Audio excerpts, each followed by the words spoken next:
nossa aula de hoje é sobre um assunto muito interessante, cobrado no Enem com frequência e em vários concursos. Então, preste atenção, porque hoje eu ensinarei sobre intertextualidade. Você está no canal Português Sem Enrolação. Eu sou a professora Liz e fico muito feliz em saber que você está aqui para aprender mais. Intertextualidade é quando um texto faz referência ou alusão a outro texto, criando uma espécie de conversa entre eles. Ou seja, é quando um texto está constantemente se comunicando e dialogando com outros. Isso pode acontecer de forma clara ou sutil.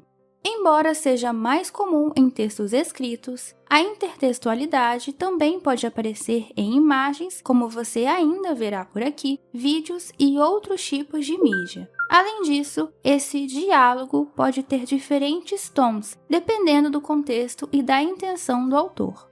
Você sabia que usamos intertextualidade no nosso dia a dia? Sim, isso acontece o tempo todo, mesmo que a gente não se dê conta.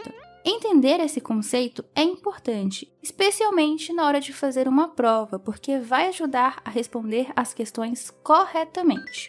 Saber identificar intertextualidade pode ser uma grande vantagem para você em diversas situações, inclusive acadêmicas. Temos a intertextualidade explícita. É evidente e facilmente reconhecível pelo leitor. Estabelece uma conexão direta com o texto original. Os elementos do texto-fonte são prontamente encontrados. O leitor não precisa fazer esforço ou deduções para perceber a intertextualidade. Não requer conhecimento prévio sobre o conteúdo.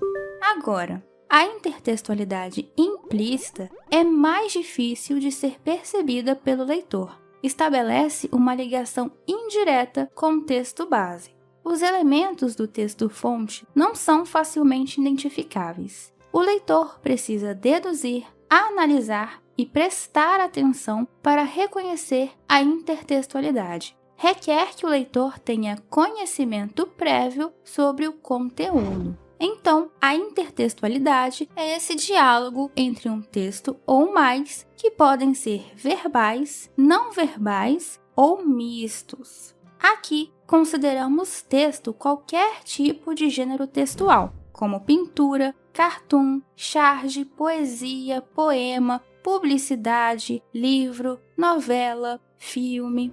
Lembre-se de que temos a linguagem verbal e a linguagem não verbal. Linguagem verbal refere-se ao uso de palavras para comunicar. Linguagem não verbal envolve a comunicação sem o uso de palavras. Temos muitos tipos de intertextualidade. Vamos lá.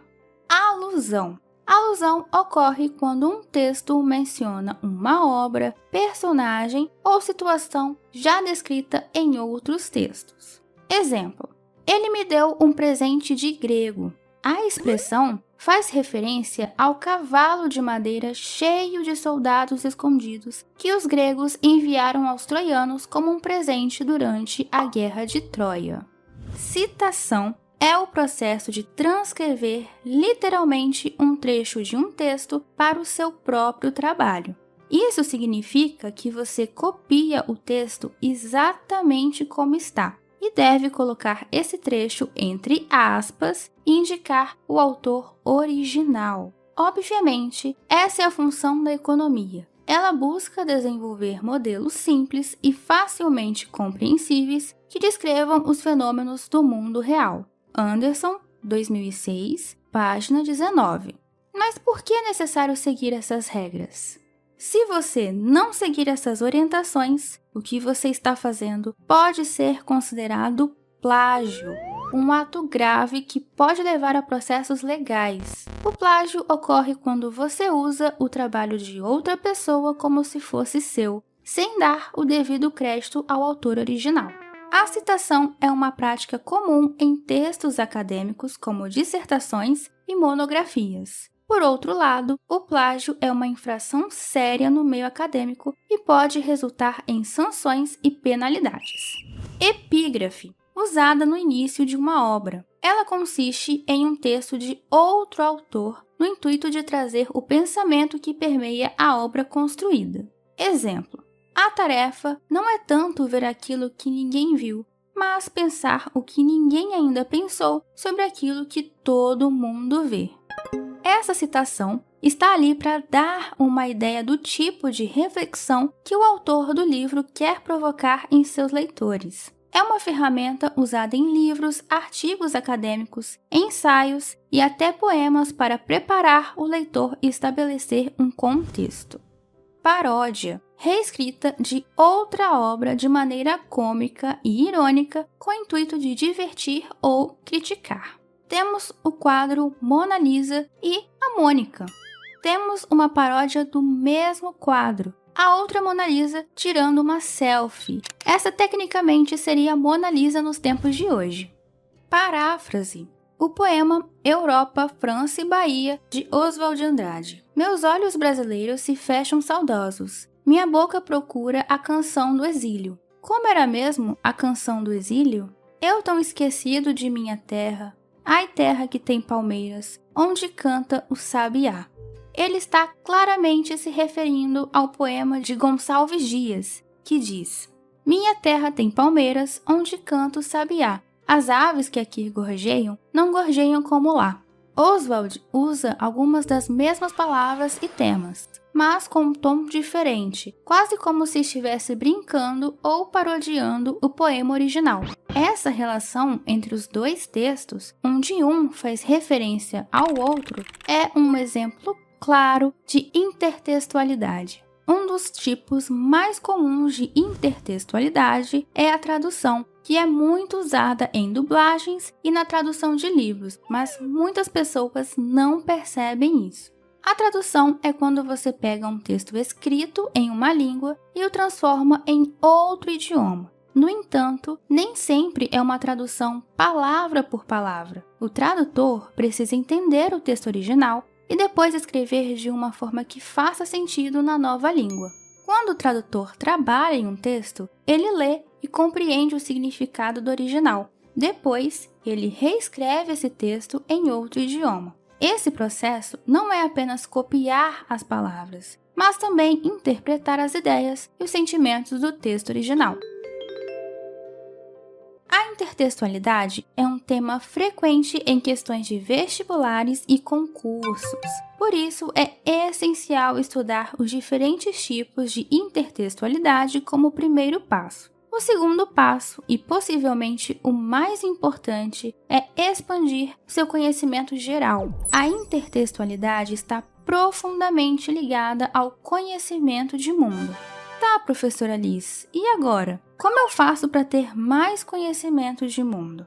Para se manter atualizado, é importante seguir algumas práticas. Já anote aí para você não esquecer. Mantenha-se informado sobre as notícias e tendências atuais. Procure fontes confiáveis e diversificadas para obter diferentes perspectivas. Leia a mesma notícia em vários veículos. Comparar como diferentes meios de comunicação cobrem a mesma notícia pode ampliar sua compreensão e percepção crítica. Mantendo-se bem informado, você estará melhor preparado para identificar e entender a intertextualidade nas diversas formas de comunicação que encontrar. Vamos fazer exercícios para verificar se você realmente conseguiu entender? Claro, antes de tudo, um aviso. Se você está procurando um jeito descontraído e eficaz de aprender, já encontrou. Inscreva-se no nosso canal, deixe seu gostei e ative o sininho para receber todas as novidades. E tem mais! Na nossa aba Comunidade, você encontrará vários testes que vão te ajudar a aprender de forma leve e descontraída. Como na intertextualidade, em que um texto dialoga com outros para enriquecer seu significado, nossas aulas e testes se complementam para proporcionar um aprendizado completo e envolvente. Então, não perca tempo, ok? Corra lá porque tem muitos testes legais para você fazer. Agora, bora fazer os exercícios. A entre a tirinha de Maurício de Souza e a conhecida narrativa do Éden da tradição judaico-cristã uma relação. Letra A. Coesiva, porque se estabelece a harmonia de pensamentos entre o texto bíblico e a conduta de Magali. Letra B. Hiperbólica, porque se destaca o exagero intencional na ação da personagem em relação à conduta de Eva na narrativa bíblica. Letra C. Intertextual, porque dialoga com o enredo do texto-fonte e se reproduz a ilustração de um dos personagens emblemáticos da narrativa religiosa. Letra D. Paradoxal, porque contrasta com a ação esperada anunciada pelos aspectos verbais da tira. Ou letra E. Pleonástica, porque reproduz a redundância nas ações da personagem que normalmente exagera na alimentação. E aí, qual é a alternativa correta? 10 segundos para você pensar. Caso precise de mais tempo, pode pausar o vídeo. Tempo!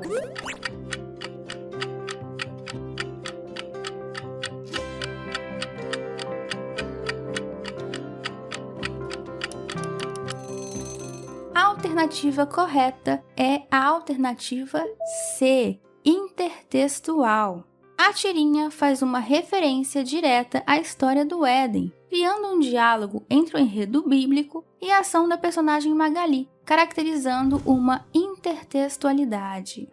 Desiguais na fisionomia, na cor e na raça, o que lhes assegura identidade peculiar, são iguais enquanto frente de trabalho. Num dos cantos, as chaminés das indústrias se alçam verticalmente. No mais, em todo o quadro, rostos colados um ao lado do outro em pirâmide que tende a se prolongar infinitamente como mercadoria que se acumula pelo quadro afora. O texto aponta, no quadro de Tarsila do Amaral, um tema que também se encontra nos versos transcritos em letra A. Pensem nas meninas, cegas inexatas. Pensem nas mulheres, rotas alteradas. Vinícius de Moraes. Letra B. Somos muito severinos, iguais em tudo e na sina. Há de abrandar estas pedras, suando-se muito em cima. João Cabral de Melo Neto. Letra C. O funcionário público não cabe no poema, com seu salário de fome, sua vida fechada em arquivos. Ferreira Goulart. Letra D. Não sou nada, nunca serei nada, não posso querer ser nada. A parte isso, tenho em mim todos os sonhos do mundo. Fernando Pessoa. Os inocentes do Leblon não viram o navio entrar. Os inocentes, definitivamente inocentes, tudo ignoravam. Mas a areia é quente e há um óleo suave que eles passam pelas costas e aquecem. Carlos Drummond de Andrade. O texto aponta no quadro de Tarsila do Amaral um tema que também se encontra nos versos de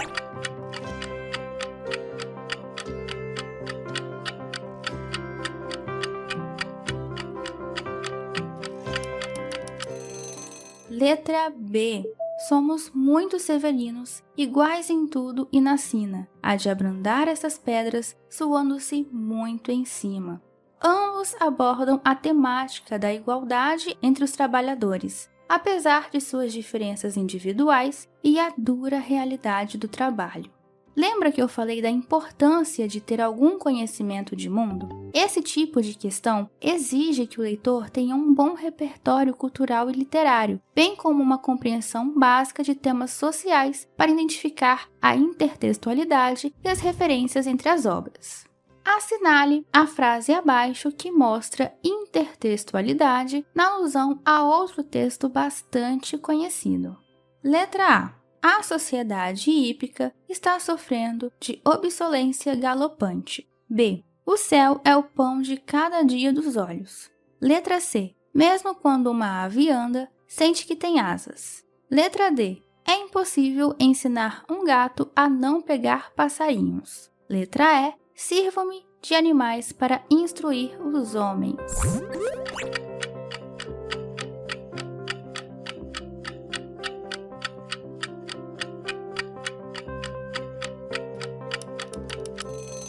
Na questão, A alusão a outro texto bastante conhecido ocorre na opção B, pois alude à passagem da oração do Pai Nosso, que diz: "O pão nosso de cada dia nos dai hoje."